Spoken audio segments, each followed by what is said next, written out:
शंखनाद में आपका स्वागत है। महाराष्ट्र चुनाव नजदीक आते आते महाविकास अघाड़ी का झगड़ा भी बढ़ रहा है। पहले सीएम चेहरे को लेकर, फिर सीटों को लेकर।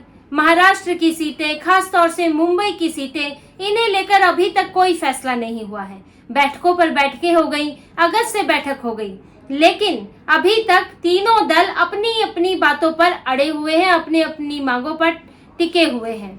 और अब तो बात मैनिफेस्टो पर भी आ गई है। पहले जहां सीटों पर और सीएम के चेहरे पर ही झगड़ा था, अब मैनिफेस्टो पर भी झगड़ा हो गया है कि मैनिफेस्टो में किसके विचार को जगह दी जाएगी, किसके सुझाव को जगह दी जाएगी। क्योंकि मैनिफेस्टो एक पूरी पार्टी का एक स्वरूप होता है जिसमें उनकी योजनाएं, उनके विचार झलकते हैं। लेकिन अब इस मैनिफेस्टो में क्योंकि दो विचार हैं, अलग अलग विचारधारा की पार्टियां हैं। उद्धव ठाकरे हिंदुत्ववादी पार्टी रही है और बाकी दोनों कांग्रेस और शरद पवार की पार्टी तुष्टीकरण वाली पार्टी है। तो अब इनका जो मैनिफेस्टो होगा उसमें क्या, किसकी झलक दिखेगी? उसमें एक हिंदुत्ववादी पार्टी की झलक दिखेगी कि एक तुष्टीकरण वाली पार्टी की झलक दिखेगी? और योजनाएं भी उस पर निर्भर करेंगी। जैसे अगर राष्ट्रीय स्तर पर कांग्रेस मैनिफेस्टो निकालती है तो वो मुस्लिम आरक्षण की बात करती है, लेकिन बीजेपी के मैनिफेस्टो में ये नहीं होता है। इसी तरह से यहाँ का जो मैनिफेस्टो होगा उसमें तुष्टीकरण की कोशिश तो होगी ही, क्योंकि शरद पवार और कांग्रेस को मुस्लिम वोट चाहिए। अब उसमें जो उद्धव ठाकरे हैं वो उससे कैसे निपटेंगे, क्योंकि वो तुष्टीकरण उनके वोट काटेगा। तो यहाँ भी अब झगड़ा है और उद्धव ठाकरे के लिए एक और परेशानी पैदा हो गई है। और इसी के कारण, क्योंकि इतनी सारी चीजें इनके बीच में, इतना टकराव चल रहा है और कांग्रेस जहां पर वो खुद ही सीएम के चेहरे के लिए दावेदारी करे बैठी है। बाला साहेब थोराट जो है बयान दे देते हैं कि कांग्रेस का ही सीएम होगा। अपने कार्यकर्ताओं को ये कह देते हैं, भले ही सामने से कुछ भी कहा जाए लेकिन अंदर से यही चल रहा है कि कांग्रेस का सीएम होगा। तो उद्धव ठाकरे के लिए मुश्किलें बढ़ जाती हैं, उनकी नाराजगी बढ़ जाती है। और अब स्थिति ये है कि जो राहुल गांधी 5 अक्टूबर को महाराष्ट्र में आने वाले हैं, उद्धव ठाकरे उससे भी दूरी बनाने की सोच रहे हैं। इसकी संभावना है कि उद्धव ठाकरे उस रैली में ना जाए जिसमें राहुल गांधी आने वाले हैं, क्योंकि 5 तारीख अब नजदीक है। राहुल गांधी इधर हरियाणा और जम्मू के प्रचार से जैसे ही निकलेंगे महाराष्ट्र की तरफ रुख करेंगे और इसके लिए अभी से तैयारियां शुरू हो गई हैं महाराष्ट्र कांग्रेस में। और उद्धव ठाकरे को भी आने को कहा गया है, शरद पवार को भी कहा गया है, क्योंकि राहुल गांधी आ रहे हैं। उन्हें तो ये दिखाना होता है कि मैं इंडी अलायंस का नेता हूं और मेरे नेतृत्व में हर पार्टी खड़ी हुई है। और ऐसे में राहुल गांधी के पीछे 2 पिछलग्गू नेता खड़े होने जरूरी है, उद्धव ठाकरे और शरद पवार। लेकिन उद्धव ठाकरे फिलहाल इसके लिए तैयार नहीं है। इस तरह की खबरें हैं कि उनको बुलाया जा रहा है, क्योंकि वो पिछली बार सांगली में नहीं आए थे। और अब चुनाव, सारा फोकस जो है अब हरियाणा और जम्मू के बाद मीडिया का फोकस, लोगों का फोकस सारा महाराष्ट्र पर होगा। तो ऐसे में अब एकजुटता दिखानी जरूरी है, वरना लोगों के बीच गलत संदेश जाएगा। लेकिन उद्धव ठाकरे आने को तैयार नहीं है, क्योंकि राहुल गांधी, एक तो उनकी किसी मांग को स्वीकार नहीं किया जा रहा, दूसरा राहुल गांधी अपने ही एजेंडे पर चलते हैं। वो उद्धव ठाकरे को के सामने भी इस तरह की बातें कह सकते हैं जिससे उद्धव ठाकरे के लिए असहज स्थिति हो जाएगी। अब जैसे राहुल गांधी ने कोल्हापुर क्यों चुना है, क्योंकि कोल्हापुर छत्रपति शाहू जी महाराज की धरती है।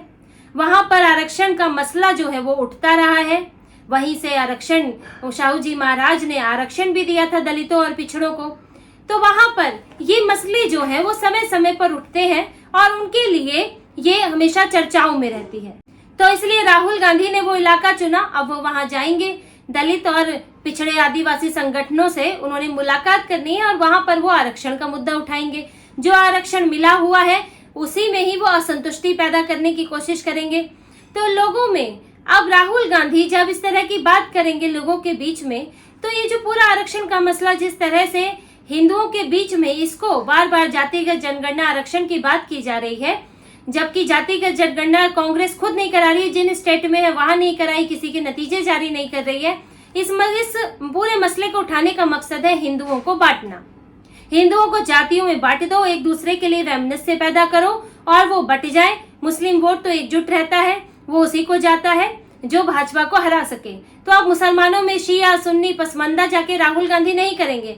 वहां आरक्षण सिर्फ मुस्लिमों में, मुस्लिमों के लिए आरक्षण, उसकी बात नहीं करेंगे, कहीं और नहीं करेंगे। वो सिर्फ हिंदुओं में जातिगत वैमनस्य पैदा करने की कोशिश करेंगे।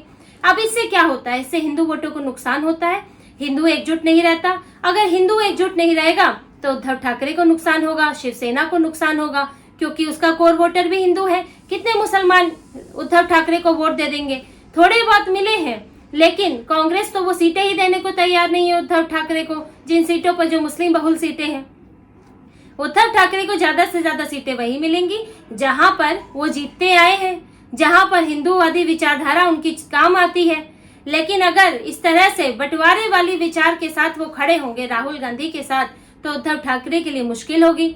यहाँ तक कि राहुल गांधी तो कभी भी वीर सावरकर को जो है वो भी कोई भी बात कह देते हैं, कोई भी अपमानजनक बात कह देते हैं कि वो मैं वीर सावरकर की तरह माफी नहीं मांगूंगा। उन्होंने ये बातें तक कह दी थी। और तब भी उद्धव ठाकरे ने कहा था, जब भारत जोड़ो यात्रा चल रही थी, कि महाराष्ट्र में ये सब कहने से बचें।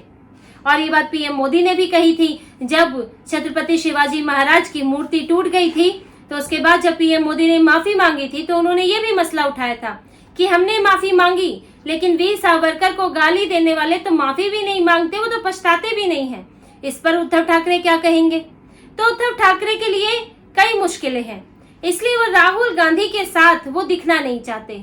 वो सांगली में भी नहीं गए, उन्होंने राहुल गांधी के लिए जो प्रोटेस्ट हुआ उसमें भी शामिल नहीं हुए, और जो कोल्हापुर में अब जिस तरह से आरक्षण के लिए भड़काने की कोशिश है, वो भी उसका हिस्सा पूरी तरह बनते हुए नहीं दिखना चाहते हैं।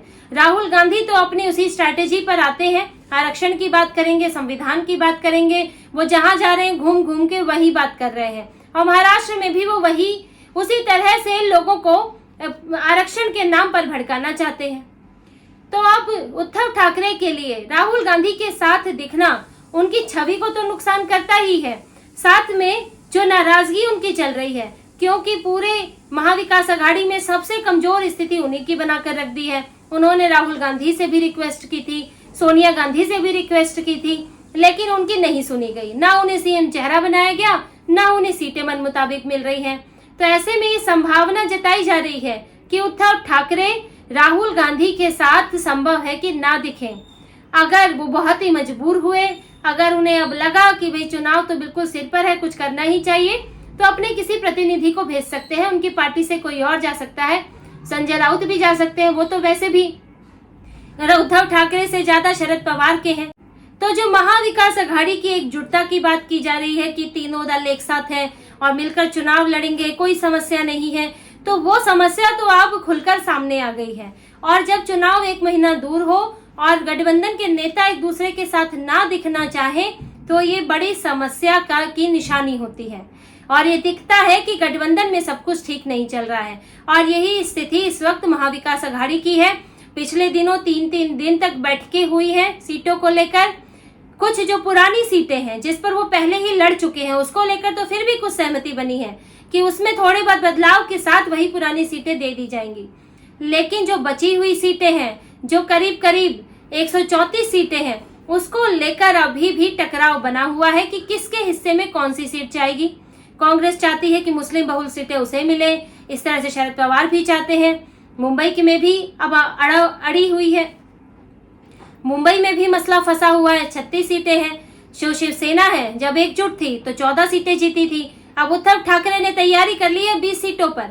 उन्होंने अपने तो उम्मीदवार भी सोच लिए मुंबई में और उनको प्रचार करने को बोल दिया है। लेकिन इधर कांग्रेस 18 सीटें चाहती है और शरद पवार जो मुश्किल से 1 सीट जीत पाते हैं मुंबई में, वो 7 सीटें चाहते हैं। अब बताइए कि उद्धव ठाकरे के लिए बचेगा क्या? वो क्या 10 सीटों पर मुंबई में चुनाव लड़ेंगे, जो कि शिवसेना का गढ़ रहा है?